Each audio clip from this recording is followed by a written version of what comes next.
पूरय नमः।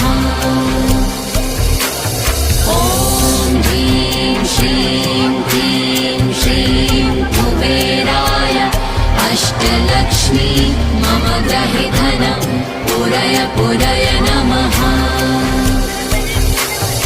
ॐ ह्रीं श्रीं क्लीं श्रीं कुबेराय अष्टलक्ष्मी मम गृहे धनं पूरय नमः।